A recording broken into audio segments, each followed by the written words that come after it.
Coming Back is a listener-supported podcast.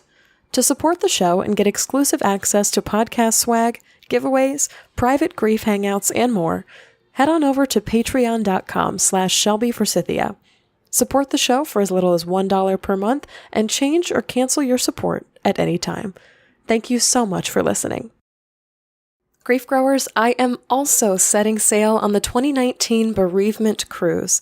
To join me and a boatload of other grieving hearts as we travel to Haiti, Jamaica, and Mexico, go to www.comingbackcruise.com, where you can sign up to receive more information on the cruise's sail dates, grief presenters, and onboard activities. I'll see you on the open seas.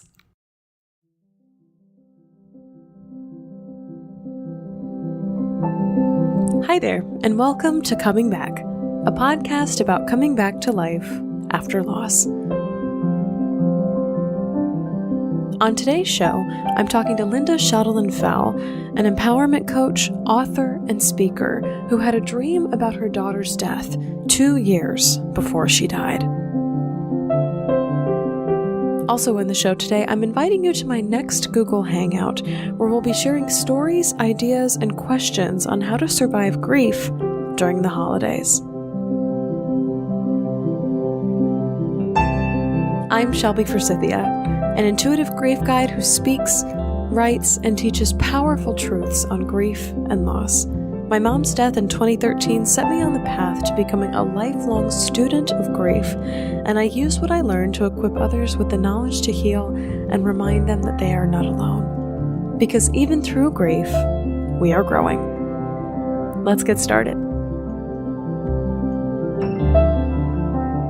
Hello, everyone, and welcome to Coming Back. I am so glad that you're here listening today. So the day of release for this show is Halloween in the United States and a couple other places in the world, I believe. And with the close of October and the beginning of November, I want to address a big fear that's either suddenly appearing or creeping up on your horizon, and that is the holidays. Grief growers, the holidays are coming, and I want to say hello, and I see you, and I'm breathing with you, and they are hard for me too. So for those of you listening to the podcast for the very first time, I'll share with you that my mom died the day after Christmas in 2013. My entire loss story is peppered with holiday carols and Merry Christmas texts and Macy's advertisements, and the holidays are just a wild time in general to be alive and grieving. So much of the joy and the merriment and the desire to participate is lost when we're grieving. And even more than that, the absence of the people that we have lost seems so much larger, just so monumental when the holidays roll around. It's what What's Your Grief calls empty chair syndrome. There's literally this sense or a literal fact that there is an empty chair in the home or in the gathering where there should be or would have been someone sitting there. This month, I want to invite all of you to my Patreon Google Hangout to share stories and ideas and questions on surviving the holidays or how you'd like to navigate the holidays with grief this year. Of course, I always invite you grief growers to my monthly Patreon Hangouts, but this one is special because it's leading up to a season that can be especially hard on our grieving hearts. Holidays are hard anyway because, we have to juggle getting groceries and cooking a meal and planning for family to come in and taking trips with them and, doing outings and festivals and religious gatherings and all this other stuff. And then on top of that, grief shows up. And so for the month of November, I have set our Google Hangout to talk explicitly about the holidays, and that's going to be on Monday, November 19th at 8:00 p.m. Central Time. And this is the Monday before Thanksgiving, so it's kind of before everything really goes into full swing. You can pledge to join us and support this show for as little as $1 per month. This is what I always say at the top of every show. And of course, you can change or cancel that support at any time. The link to pledge is patreon.com/ShelbyForsythia, and this link is always always going to be in the show notes for you, grief growers. So if I read it off too fast or you're wondering how to spell my name, it's in the show notes for this episode and on my website as well. And once you've pledged on Patreon, once your pledge has gone through, all you have to do is click the link I'll share with you in a private Patreon message the day of the live broadcast, and you can hop into the Hangout via voice only or chat only or voice and video. You can think of it as a giant Skype call full of grief growers, and especially as we lean into the holiday season, as we kind of start to look towards the end of the year and into that direction, I would absolutely love to have you there. If you can't make it to the call, grief growers, you are always welcome to join us for free in the Grief Growers Garden, which is my private Facebook group for listeners of this podcast. As the holidays draw closer, of course, we'll be sharing stories and tips and just questions about making it through and honoring the people that we've lost. And you are always welcome to ask questions and share memories and reach out for help on hard days. I've actually done all three of these things in the Grief Growers Garden, and you are encouraged to do the same. Our losses in the group are different. The people we've lost are different. The lives we've lived are different. But I believe, and through doing this show, I have seen that our ability to listen and to empathize and to respond is exactly the same. So yeah, that's what I've got for you this week, grief growers. If you are dressing up for Halloween today, I bet you look super cute and or scary, whichever one you're going for. And I hope you get your favorite candy in your trick-or-treat bag. So there's a little mini blessing there. If you were like me and Halloween scares the crap out of you, I hope this day passes easy and that no one jumps out at you. That's another blessing for you this week. So tomorrow marks November 1st and the tilt into the holiday season. Keep breathing, grief growers. I am with you, and so is every other spirit listening to this show today. Join me Monday, November 19th, to share your thoughts on your grief and the upcoming holiday season. There is absolutely, unfortunately, no getting around it, but we can certainly walk each other through it. It's not impossible. Next up, I'm talking to Lynda Cheldelin Fell, who found herself suddenly wearing grief shoes when she lost her daughter in a car accident. Lynda Cheldelin Fell is a professional empowerment coach, educator, and internationally best-selling author of over 30 books, including the award-winning Grief Diaries series featuring stories of grief and hope by writers across 11 countries. She is co-founder of the International Grief Institute and hosts the weekly Facebook show called Moments of Hope, which I starred on 2 weeks ago. Lynda has earned 4 National Literary Awards and 5 National Advocacy Award nominations for her work. You can learn more at www.lyndafell.com. Lynda, thank you so much for joining us on the show. I'm so excited to hear your story and hear more about Grief Diaries, which is actually how I came to know you pre-Bereavement Cruise. But if you could please start us off with your loss story today. So my story begins in 2007 when I had a terrible dream of our daughter, our third born, died as a backseat passenger in a car that flew off the road into a lake. And she sank with the car, and I was devastated by it. And 2 years later, that dream became a real living nightmare when she died as a backseat passenger in a car coming home from a swim meet. And she was 15 years old at the time. And we had an older daughter and an older son and a younger son. So she was number 3 out of 4. And it absolutely just shattered our family. We had never been through any kind of hardship up till that point. And I just remember feeling shocked and absolutely numb, and a pain so deep there were no words to describe it.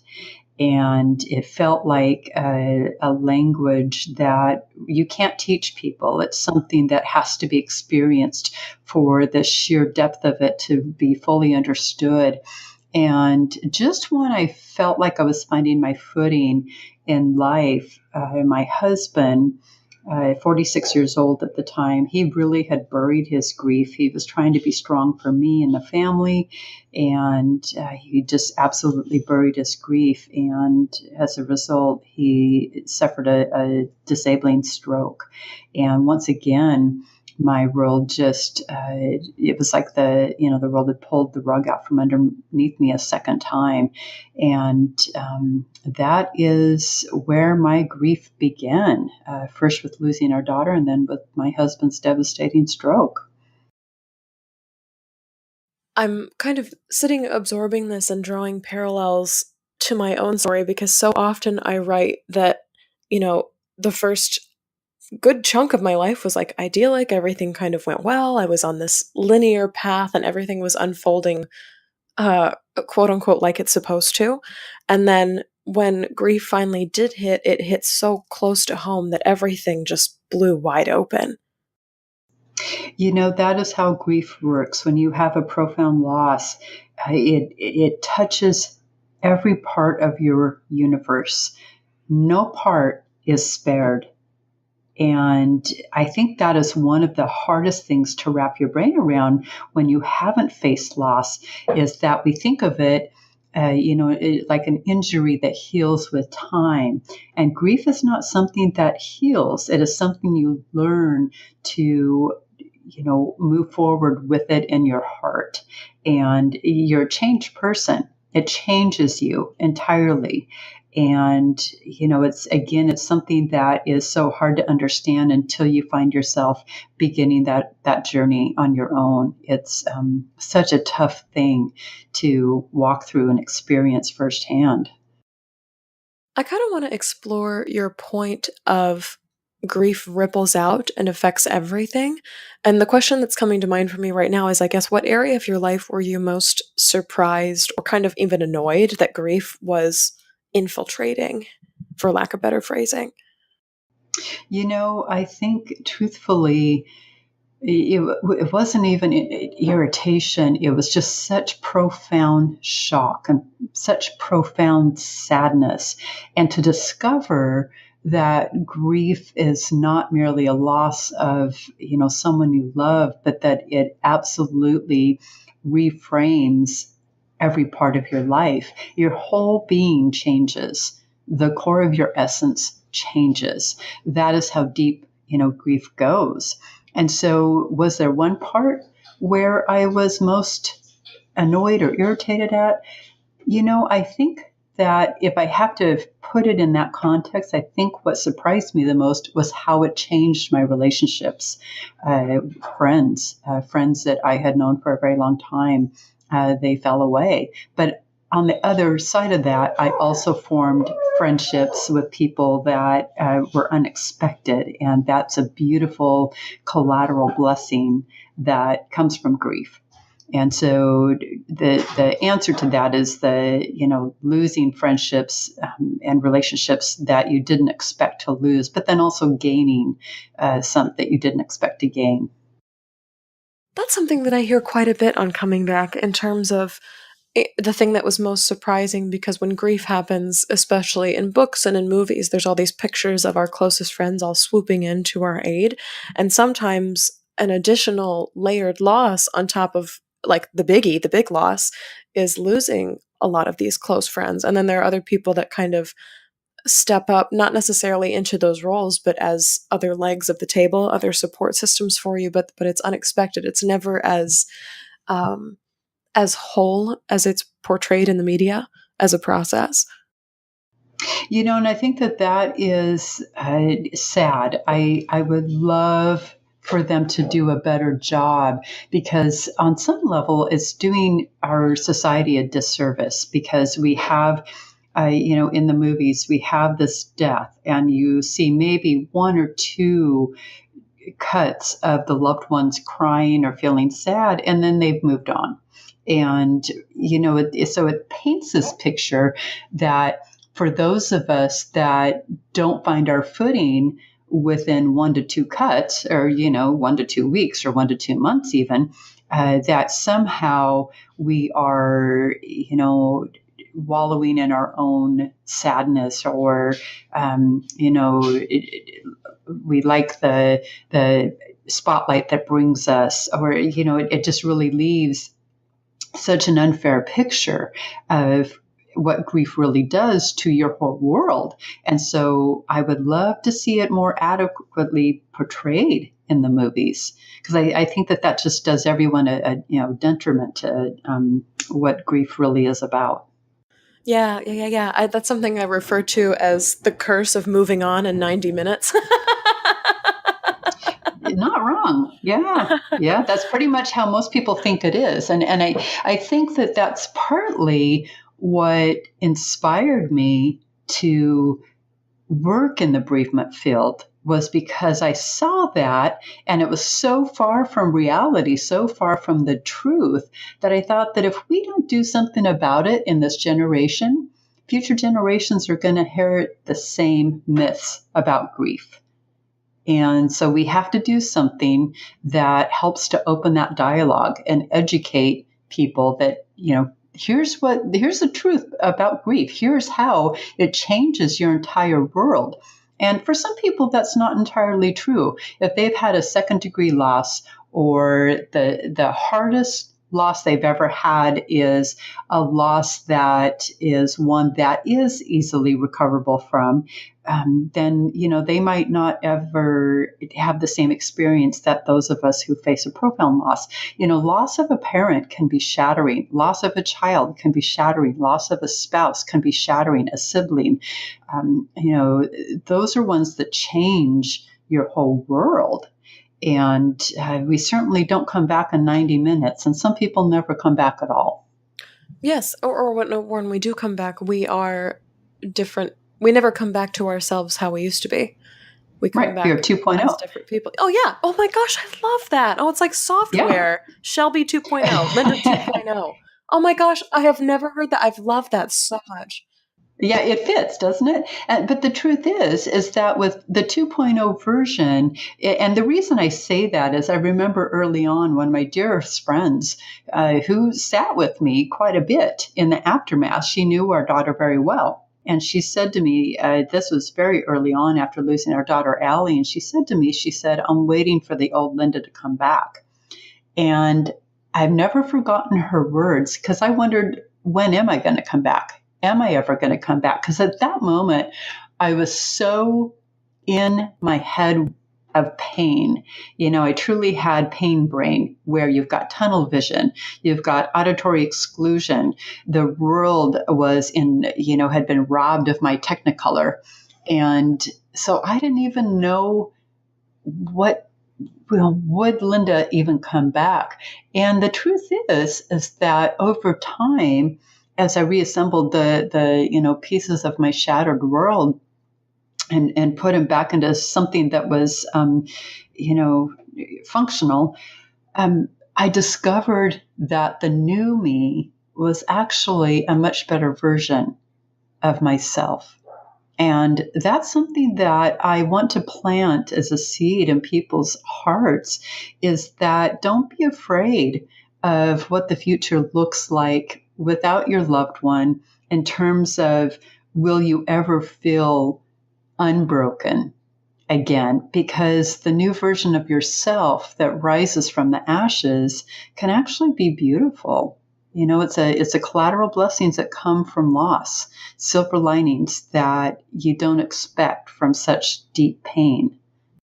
I love that phrase, collateral blessings, because we're so used to hearing the phrase collateral damage, the all the things that get destroyed in the aftermath of loss. And so to hear that there are things like collateral blessings, things that come that are good or unexpected or surprising or even positive in the aftermath of loss, is, as somebody who's been through loss, that's something that's still comforting for me to hear 5 years later.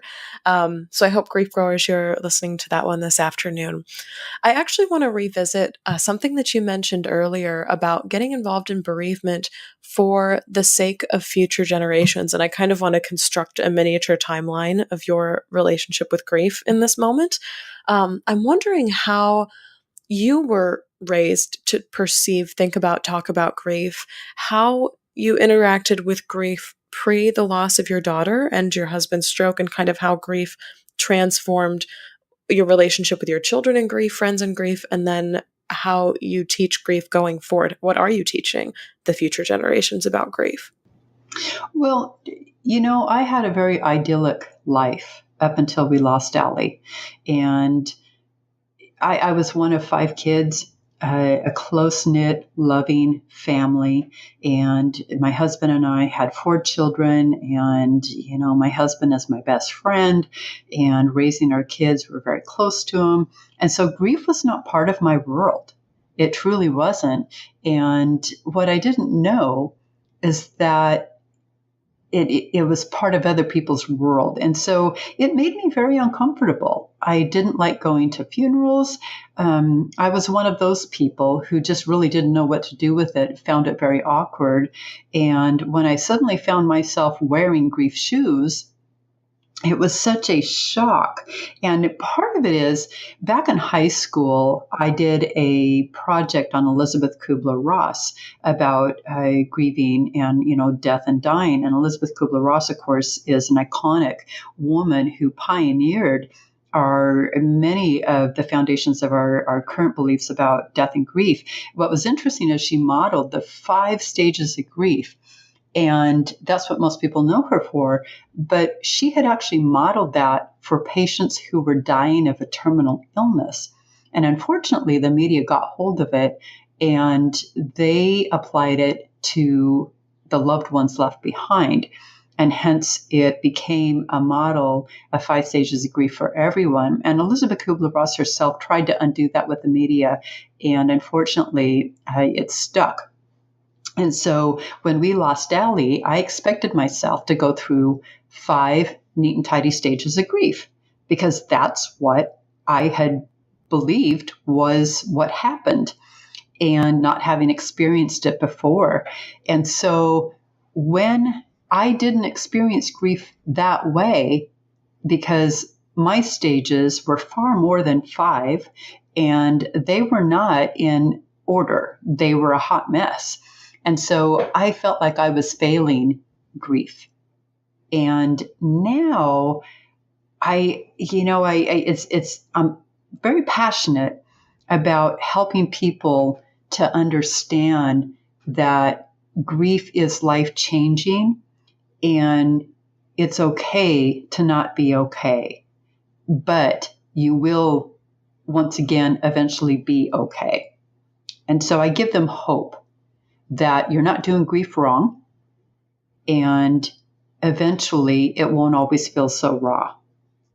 I'm writing down as you're speaking, you are not failing at grief because you're not following the 5 stages. And I think that's something that's still so pervasive. And this is where we revisit, media and movies and television and magazines and all this other stuff again of they latch onto one thing. And I would love if grief were neat and structured. Wouldn't we Don't get me wrong. Yeah. I would love for it to just show up and be like, okay, I'm in this stage for 2 months and this one for Right. 4 and And this one for a year and then blah, blah, blah. And then Yeah. you tie a bow on it and it's all done in 90 minutes. That's right. And I just love, I keep writing down things that you say because you have these tidbits of things that you phrase a certain way. And this feeling of failing at grief is just another layer that I feel like gets heaped onto the already heavy, heavy package that grief puts on our doorstep. And we're like, oh, on top of all this crap you have to deal with emotionally and physically and mentally and spiritually, you have to deal with the fact that you think you're doing it all wrong. Yep. Also. Yep. And that's something that so many people experience, but they struggle so much to put words to. So I just thank you for saying it and succinctly, and it was perfect. I was like, that's another thing that I wish that I had heard in the aftermath of my own loss. I want to shift gears a little bit and talk about what exactly you do in the world. What is your work with bereavement, including how you got started with the Grief Diaries, which is how I first heard your name, actually through fellow Bereavement Cruise presenter Sharon Ellers, who does Grief Reiki. But you seem to have your hands in a lot of different projects, and they're all hyper impactful in the world of grief. Well, okay. So it's true. I have my hand in a lot of projects, but it wasn't by design. A lot of that was happenstance. And I want to go back to, what called me to serve in this field, because no child ever says they want to grow up to work in the bereavement field, right? It, they do not It's offer a far cry PhDs from in bereavement. astronaut. Yeah. And so most of us who find ourselves working in this field, it's because we're following a passion and wanting to be part of the movement of making change. And so how I found myself here is that I had two gems, two nuggets of wisdom that I discovered very early on. And the first one is that I discovered that not all grievers had the support that I was blessed with. I was blessed with an abundance of support. People surrounded my family and held that sacred space. And that gave us the love that we needed to find our way, knowing that we were, it was understood that we were just broken and it was okay to just be broken. But I discovered not everyone has that. And in fact, quite a few bereaved individuals don't have any support at all, even from family members. There's a lot of them that says, okay, you're now, 2 years out. You should be, dating, or this or that. I often hear that, that's one of the first things you hear for people who've lost a spouse. When are you going to start dating? That kind of thing. And so when I realized that not all grievers had the support I had, that was the first seed planted in my heart. The second one was I discovered that helping others helped my own heart to heal. And so the pairing of those two seeds became a very powerful balm for my heart. And they also became the catalyst of that birthed this passion to make a difference, because many people don't have support. And it was painful enough to find my way surrounded by an abundance of support. I could not imagine what it was like for those who didn't have any. And when I realized that if I put my arms around them to hold them, something shifted in my own heart. And it helped my own heart to heal. And so that is, those two little gems, those two little nuggets are what called me to serve in this field. And how Grief Diaries came about, just my little, my quick little version of it. I won't give you the whole 9 months. I'll just give you the birth. In 2013, I was invited to share my story. Yeah, I was invited to share my story in a book that was being published out of London. And the book was about women who had been through hardship and had found their footing. And so not only were we tasked with writing our story, we were tasked with giving the reader 5 takeaways. And that was the hardest part for me. What could I offer? But it made me also examine the different parts of my journey, because I was tasked with, coming up with 5 takeaways that they could then apply to their own life. And that book, when it was published and came out, it hit number 1 on Amazon in 3 different categories in 3 different countries. And so that that was when I became an international best-selling author. And from there, I founded my own media company. And I created Grief Diaries Radio, because I felt like grief needed a voice. If we were going to collectively make change so that future generations didn't continue to believe that there's 5 neat and tidy stages to grief, it was up to us to do something about it. So I created Grief Diaries Radio, and then I created a live show where I went around the nation interviewing different people. And then once they were aired live, then they were turned into YouTube videos. And from there, I went on to found the International Grief and Hope Convention in 2015. And that was a 3-day weekend. We had, I want to say, 12 speakers, some really, really cool speakers. Martin Luther King's daughter, Heaven is for Real, Pastor Todd Burpo, O.J. Simpson's former sister-in-law, Tanya Brown, some really incredible, empowering speakers.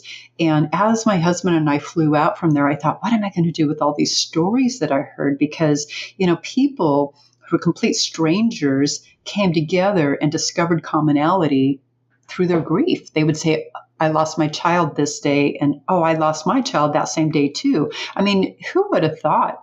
And so the idea for putting all these stories into a book series was my solution to that. And of course, it was named Grief Diaries. And I've got over 700 writers in 11 countries. We've published over 30 books, and it's just incredible, very empowering for these people, and it heals both reader and writer. So I feel very blessed to have done that. So. I think that's so neat that you said it heals both reader and writer, because that's an experience that I've had as well. I posted something on my Instagram a couple of weeks ago about producing Coming Back as a podcast. And, I'm at a point in time in my life where I'm working on my own book, and, there's lots of things going on in my personal life, and I got a promotion at work. So things are just really busy. Things are really busy. And doing a podcast, I'm sure, as you know, doing something in broadcasting is almost like having another relationship on the side, because you have to continue to keep showing up for it on a consistent basis, Yeah. releasing every Wednesday at 12:30 a.m. And it was one of those posts where I was like, I'm stubbornly going to keep showing up for this, because when I show up for this work, I'm also showing up for my own grief. So as I record the podcast for all of you to listen to, I am also speaking to parts of me that have not yet seen or known healing. And that's kind of cool. And that occurs in my writing as well. And it's what you said earlier, helping others helps yourself. And it's so many cliches get tossed around in the world of grief, but I think this one is one that has a core of truth in it. This isn't, she's in a better place. This is taking action to remind somebody else that they're not alone, also reminds you that you aren't alone. And it's almost like that connection is a remedy or a balm for the loneliness and the isolation that grief tends to produce. Very true. Very true. And it's true, helping others to help your own heart to heal can be applied to many things in life. And, many people are caught up in their own head, that pain brain, and where you've got just that tunnel vision and you're only aware of your own little world. And when you help others, you go outside your world and you realize you're not alone. Everyone has some form of grief one way or another. And you can't compare grief, but you realize that, let's say you go out and you help someone, you help the homeless, you feed them in a soup kitchen.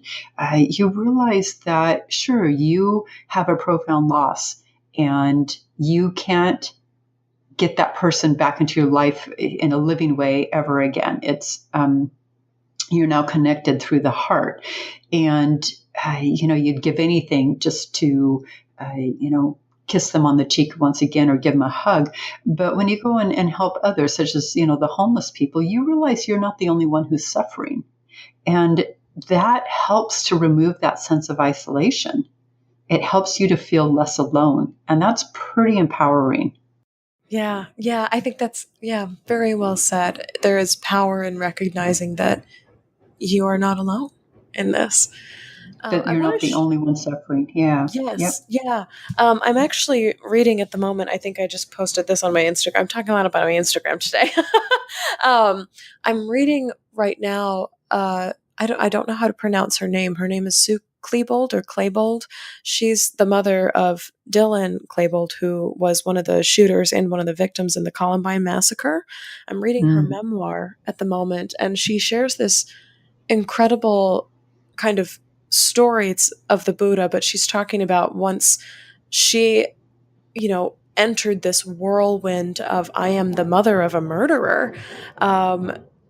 People kept telling her these stories and these fables, and one that she clung to was one of the Buddha, where this woman had lost a child and she was grieving the loss of this child and couldn't believe it had happened to her, and just kind of soaking and marinating in misery. And he said, I'll tell you the cure for your misery.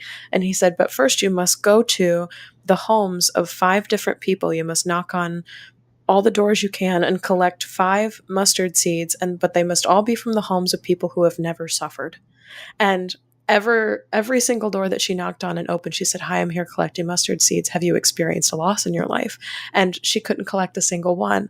And what she realized is not that there was a cure for the pain that she was feeling, but that there was no one that surrounded her who was not also suffering in some way or had not lost someone meaningful to them. And it was just an interesting tidbit in this book, and an interesting myth or fable or story that exists out in the world. But I was like, if that isn't the truth, we go searching for fixes and cures and answers and solutions to grief, which is not really a thing that can be fixed or solutioned or cured away. Something you said earlier in the show, grief is not something that heals. It's something that you take with you, you take forward. Right. It becomes part of the tapestry of your heart. And I think, in referencing early on in the conversation about the different myths out there, many people who have not experienced that grief feel that it's something that is curable. And, again, like a broken leg, and you'll be back to your old self, in a year or what have you. And the truth is that especially when you face a traumatic loss, and a traumatic loss is one where, it was sudden, unexpected, a traumatic type of death. I don't remember the first 2.5 years. I really don't, because that's what your brain goes through.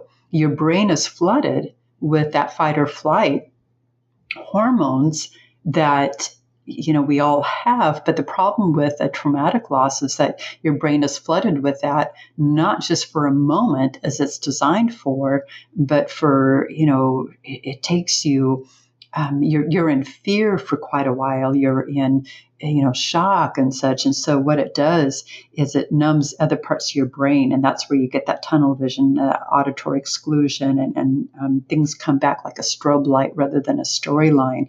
And so people who think that we get over it, it's something that we learn to move forward with. The rawness does soften with time, and our coping skills strengthen with time.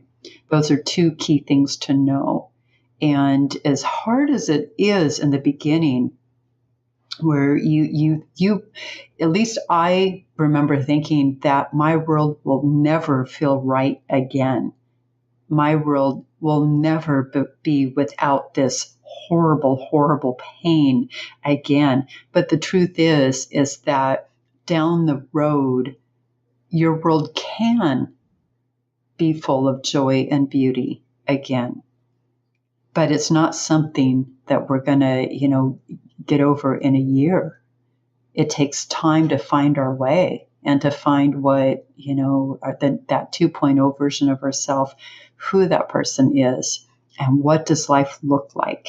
But I also believe very strongly that you have to be proactive. And what I mean by that is that you have to do things that help you process your loss. It helps you to process your grief. And, proactive things would be like going to support groups, meeting other people who have shared your lost language. And, for instance, like you, for other people who shared the same kind of loss that you do, it's just an unspoken language. And for people who lose a loved one to suicide, say, when they meet other people who've lost a loved one to suicide, they get each other. They speak that same lost language. So you've got to do things that help you put baby steps forward, because baby steps are still progress, right? And so doing things to help you process your grief and doing things to help you, at least get yourself out of bed every day will help you to find your way. And so if you don't do those things, it takes a lot longer to find your footing again in life. And I think it's important to, not shy away from the grief, to do things that are proactive to help you heal. Because if I can find the joy and beauty in life again, anybody can. It can be done. And I want your listeners to know that there is hope. And even if they don't feel it today, at least open your heart to the idea that hope is around every corner, even if you've missed one. I want to jump all the way back to the beginning of our conversation and really quickly touch on the dream that you had about your daughter's death and kind of visit the idea of premonition and the relationship that you have with dreams now, things that come to you. Because hearing your story for the first time, I would be very scared of going to sleep anymore, having dreams that were even remotely close to nightmares, again, especially about people I loved. So I'm curious as to how that's unfolded for you, both with her death and beyond. Well, the truth is that I feel like it was a heads up. And when the accident happened in real life, I had the honor of getting to sit with my daughter's body at the scene of the accident. And that was kind of happenstance. That doesn't normally happen. And I remember sitting there with her, and all the first responders, law enforcement, firefighters, they took a step back and they formed this semicircle around me, and no one stopped me. And they just observed those moments that I had with my daughter, those final moments. And I remember at some point, of course, time stands still, when you're in shock, right? And you've got that warped sense of time. And so I don't know how long I sat there, but I remember at one point looking up into the dark field in front of me, and I saw my grandmother leading my daughter away. And my grandmother was someone that I had loved my whole life. I saw it just about every day of my life growing up. And it was very comforting for me to see that.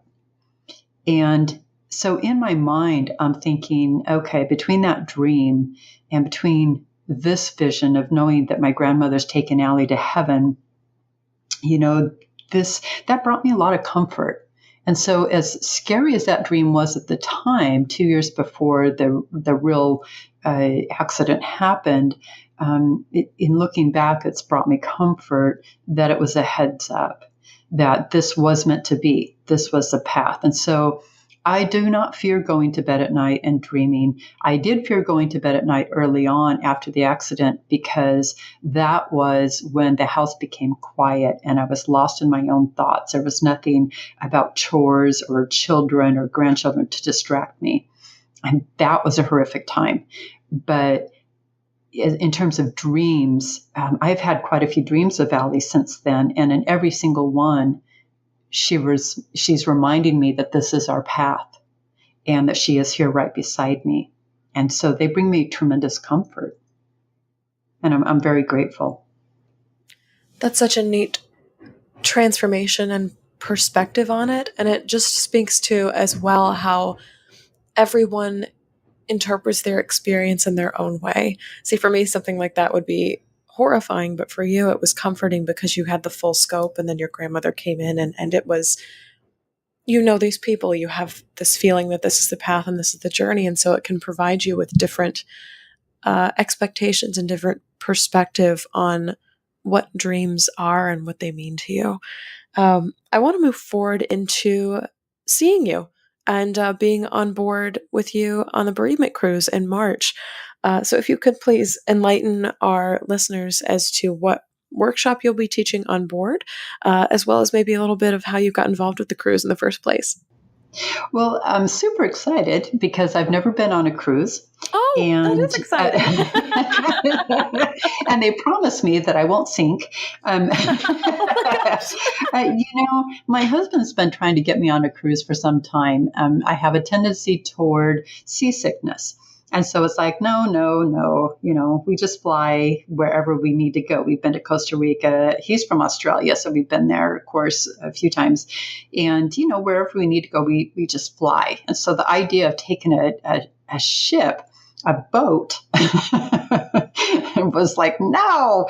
And so the cruise coordinators had been inviting me for a couple of years. And I'm like, no. And so Glenn Lord and I were together in Arizona at the end of April or February of this year. And there was a large group of us having dinner. And Glenn once again put it on the table. And it must have been the glass of wine because I said, sure.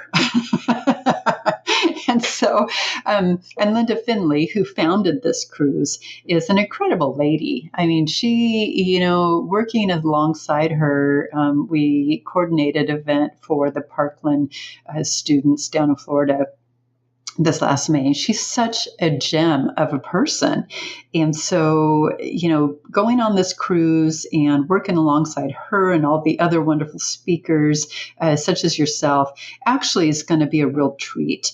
And I will be giving 2 presentations and then a personal time. And that personal time is called Lady Time with Lynda and Lynda. And we refer to ourselves as the West Coast Lynda and the East Coast Lynda. She's on the East Coast, I'm on the West Coast. And so Lady Time is just a group setting for ladies only. And we can talk authentically and candidly without fear of, our husbands or partners in the room, our children in the room. It's just a time for us to talk about the challenges that we face as bereaved women. And that is going to be, I'm really looking forward to that because those are some of the most powerful interactions and very healing for everyone. And then I will also be presenting Playbook of Hope, the 10 Tenets of Restoring Happiness, which I'm very excited about, as well as Hugs from Heaven.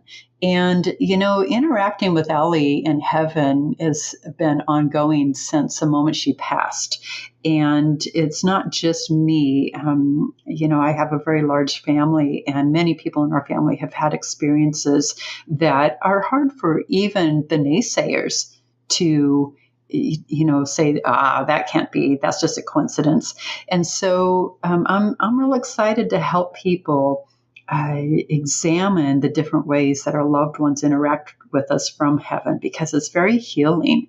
And, grief, it doesn't cure grief, but it can bring tremendous comfort. And that's what we're all doing, is we are working together to offer comfort to those people who come on the cruise. And, knowing many of the presenters already, anybody who joins us is going to create memories that they will cherish for life. And so I'm super excited.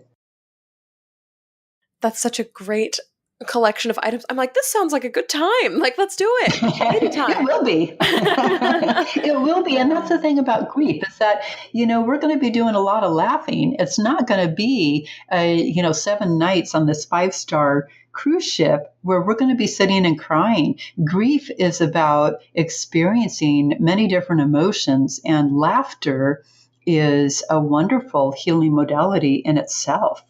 And so I'm a big fan of laughter, and you can't get some of these people together. I've been with quite a few of them, and there's a lot of laughter. We have a good time. And that is what I want people who join us take away from it, that this was life-changing for them. This is going to be life-changing, and creating those memories that are filled with things that they will take forever and move forward with, moments that they're going to treasure. And that is going to be a wonderful gift that we can give them. And I'm super excited about it. Very excited. So yes, laughter is a big part of that. I'm excited about that. And there's this perception sometimes that like grief support is everybody sitting in a circle together and staring at each other until one of us cries. And I'm like, this is the exact, or all of us cry. And this is the exact opposite of that. This is very much a conversational experience, an interactive experience, and also one that's going to be full of remembering positive memories and creating new ones. So yeah, I'm very excited. As the date draws closer, I'm just like vibrating with excitement because it's it's going to be so much fun. We are going to raise the vibration of that whole cruise ship. And isn't that the coolest thing? That's going to be the coolest thing. I'm so excited. Yeah, very excited. So, Lynda, before we sign off today, can you tell everyone listening where they can find out more about you and your work and interact with you online or via email as well? Absolutely. My website is lyndafell.com, Lynda, F as in Fred, ELL.com. Grief Diaries is also, that has a lot of information. It has radio shows, YouTube videos, books, freebies, all kinds of stuff. And that is griefdiaries.com. And then also the International Grief Institute, which I co-founded last year with Glenn Lord. And that is offering a growing catalog of classes and curriculum for both professional development and personal enrichment. And that is university.internationalgriefinstitute.com. And people can also find me on Facebook. I love interacting with people on Facebook, and that is Lynda Cheldelin Fell. And I have both a personal and a public profile on there, and feel free to send me a friend request for both. Lynda, I'm so honored to have had you on the podcast today, and I have enjoyed experiencing Lynda 2.0. So thank you for reminding us that that we are always becoming in the aftermath of grief. Grief is something that we take with us, and helping others helps yourself. So yeah, lots of valuable lessons in our conversation today. Thank you. Oh, thank you for having me. I enjoyed it very much, and bless you for all that you're doing. So that's all for this episode of Coming Back. Thank you so much to fellow Bereavement Cruise presenter Lynda Cheldelin Fell for joining us on Coming Back today and sharing so many neat phrases and powerful truths about loss. Lynda came back by noticing that she was not the only one suffering and by helping the people around her. You can find a link to Lynda's website and the Grief Diaries book series in the show notes. Receive a week's worth of grief healing and workshops in the Western Caribbean on the 2019 Bereavement Cruise. Lynda and I will both be teaching on board, and you can do ladies' night as well. Request more information free at comingbackcruise.com. If this show has changed the way you see grief and loss, go to patreon.com/ShelbyForsythia, where you can pledge for as little as $1 per month and get some very cool podcast rewards for doing so, including that monthly grief hangout on the holidays. Thank you to Karen, who became a new Patreon supporter this week. If you liked what you heard today on the podcast, you can also support this show by subscribing on Apple Podcasts, Spotify, Google Podcasts, and by telling a friend about Coming Back, because you never know what someone you love is going through. Thank you to Mr. Addie Goldstein, who composed our theme music. You can find me on Facebook at Shelby Forsythia, Intuitive Grief Guide, Instagram at Grief Guide Shelby Forsythia, or simply shelbyforsythia.com. If you'd like to leave a question or comment for a future show, leave a voicemail or text 312-725-3043 or email me at shelby@shelbyforsythia.com. As always, my dear grief growers, it was beautiful sharing this space and time with you today. I see you, I am proud of you and the work that you're doing in the world, and I love you. Because even through grief, we are growing.